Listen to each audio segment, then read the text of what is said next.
शादी में सबसे पहले रिश्ते को तय किया जाता है और रिश्ता तय होने के बाद वेन्यू तय किया जाता है, यानी शमियाना, होटल, रिसोर्ट वगैरह वगैरह। लेकिन अगर रिश्ता तय करने से पहले ही वेन्यू तय कर दिया जाए, शादियों की तैयारी कर लिया जाए, तो इसे आप क्या समझेंगे? आप सोच रहे होंगे कि हम खबरों में आज कहानी और शादियों की बात क्यों कर रहे हैं। तो हम इसलिए कर रहे हैं कि बिहार के शिक्षा विभाग और शिक्षा विभाग के अपर मुख्य सचिव कुछ ऐसा ही कर रहे हैं। रिश्ता तय करने से पहले शमियाना ठीक कर दिए हैं। हाँ, हम बात कर रहे हैं सक्षमता परीक्षा से जुड़ी हुई। नियोजित शिक्षकों को राज्यकर्मी बनाने की घोषणा तो कर दी गई, सक्षमता परीक्षा लेने की बात कर दी गई, लेकिन सक्षमता परीक्षा से जुड़ी गाइडलाइन जारी नहीं किया गया।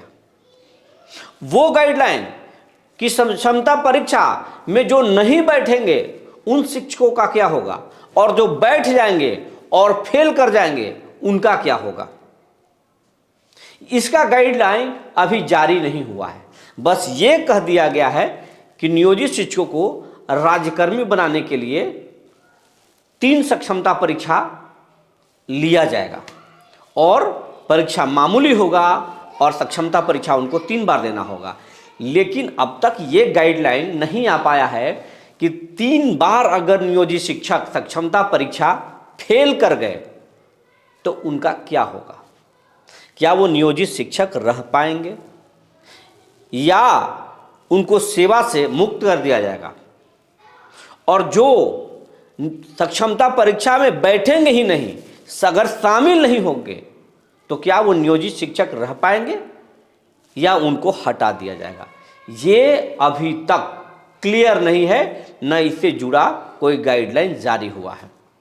हाँ, एक चीज जरूर हुआ है कि 7 फरवरी को एक कमिटी, बाद में शिक्षा विभाग का नींद खुला और इस विषय पर जब आवाज उठी तो शिक्षा विभाग ने एक कमिटी बना दिया कि 3 बार जो परीक्षा में फेल करेंगे या जो परीक्षा में नहीं बैठेंगे उन पर क्या निर्णय किया जाएगा। इसको लेकर एक कमिटी बनाई गई है और वो कमिटी 7 फरवरी को रिपोर्ट देगी सरकार को और फिर उस रिपोर्ट के आधार पर आगे की रणनीति सरकार तय करेगी। लेकिन 1 फरवरी से ही शिक्षकों को ऑनलाइन फॉर्म भरने के लिए कह दिया गया है। सक्षमता परीक्षा से जुड़ी फॉर्म को बीआरसी में और फिर बीआरसी के माध्यम से डीओ कार्यालय और डीओ कार्यालय बिहार विद्यालय परीक्षा समिति को फॉर्म भेजेगी और ये सब कुछ ऑनलाइन प्रोसेस के माध्यम से होगा। बताइए, 7 फरवरी को कमेटी रिपोर्ट करेगी और 1 फरवरी से फॉर्म भरना है। अब बताइए, शिक्षक असमंजस की स्थिति में हैं और असमंजस की स्थिति में ये है कि हम नहीं भरेंगे तो क्या होगा, भर देंगे और फेल कर जाएंगे तो क्या होगा। इसको लेकर शिक्षक अभी तक फॉर्म नहीं भर रहे हैं। कहीं कहीं इक्का दुक्का शिक्षक फॉर्म भरे हैं, वो अपवाद हैं, लेकिन बड़े पैमाने पर जो जानकारी है बिहार भर के अलग अलग जिलों से नियोजित शिक्षक फॉर्म नहीं भर रहे हैं और वो इंतजार कर रहे हैं कि कमेटी 7 फरवरी को क्या सरकार को रिपोर्ट करेगी और रिपोर्ट करने के बाद जो गाइडलाइन जारी होगा या सरकार जो नीति तय करेगी उसके बाद ही हम फॉर्म भरेंगे। 17 फरवरी तक फॉर्म भरना है और फिर 16 फरवरी तक फॉर्म भरना है और फिर 26 फरवरी से 13 मार्च तक एग्जाम होना है सक्षमता परीक्षा के। तो आप समझ लीजिए, सरकार का अभी तक तय नहीं है, गाइडलाइन पूरी तरह से क्लियर नहीं है, जारी नहीं है और सक्षमता परीक्षा लिया जा रहा है। तो शिक्षकों के साथ कितना बड़ा धोखा है। नियोजित शिक्षकों के खिलाफ सरकार क्या साजिश कर रही है। नियोजित शिक्षक इसी को लेकर सशंकित हैं और उनका शक होना लाजमी है। यह शिक्षकों का बहुत बड़ा लड़ाई है और शिक्षक धर्म संकट में पड़ गए हैं। हम शिक्षक साथियों से एक अपील करना चाहेंगे। आप 4 लाख बिहार में हैं, आपकी संख्या बिहार में 4 लाख है, 4 लाख नियोजित शिक्षक हैं। आप हमारे वीडियो को 2.5 लाख तक नियोजित शिक्षक और 2.5 लाख तक लोग मेरे वीडियो को देख रहे हैं, चैनल को देख रहे हैं, एक एक वीडियो को देख रहे हैं। लेकिन अभी हमारा चैनल आपकी संख्या के मुताबिक 20% भी नहीं है। तो मेरा विनम्र अपील है कि आपकी लड़ाई में हम जो आवाज़ बन रहे हैं आपका, आपसे बस एक ही आग्रह है, हमारे चैनल को सब्सक्राइब करें, हमारे चैनल के बेल आइकन को दबाएं, ताकि आपको हमारी हर खबर का नोटिफिकेशन मिले और आप हर खबर से रूबरू हो सकें। ये चैनल बढ़ेगा तो आपका ताकत बढ़ेगा। हम कई बार आपसे अपील कर चुके हैं और आप फॉलो भी कर रहे हैं, हमारा साथ भी दे रहे हैं। तो हम फिर आपसे आग्रह कर रहे हैं, हमारा साथ दीजिए, हम आपका साथ देंगे, हम आपका आवाज़ बनेंगे। हम फिर वहीं पर आ रहे हैं। नियोजित शिक्षकों के प्रति सरकार का जो अब तक रवैया है वो बिल्कुल ठीक नहीं है। नियोजित शिक्षकों से सरकार भेदभाव करते आ रही है। बीपीएससी परीक्षा में बड़े पैमाने पर टीआरई 1 में घालमेल हुई है, जिसका भंडाफोड़ अब हो रहा है और आप अलग अलग जिलों से खबर भी पढ़ रहे हैं। अलग अलग जगहों पर लोग गिरफ्तार हो रहे हैं। लेकिन बीपीएससी शिक्षकों को के पाठक दूसरे नज़र से देख रहे हैं, बहुत भाव दे रहे हैं उनको, लेकिन नियोजित शिक्षकों पर उनका नज़रिया बिल्कुल ठीक नहीं है। सरकार का भी नज़रिया ठीक नहीं है, जो कहीं से भी सही नहीं है।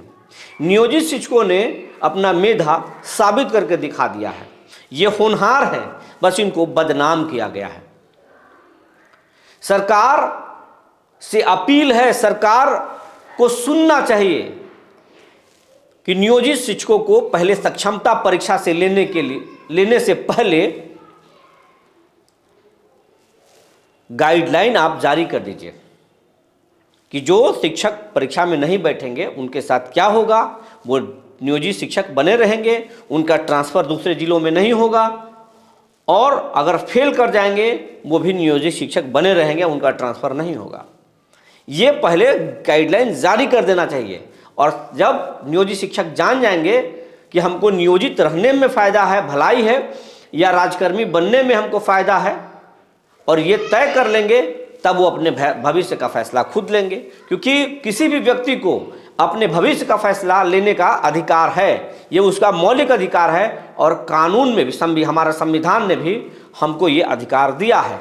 लेकिन इस अधिकार से शिक्षकों को, नियोजित शिक्षकों को वंचित किया जा रहा है, क्योंकि अभी तक उनको उलझा कर रखा गया है, और ये कहीं से भी सही नहीं है।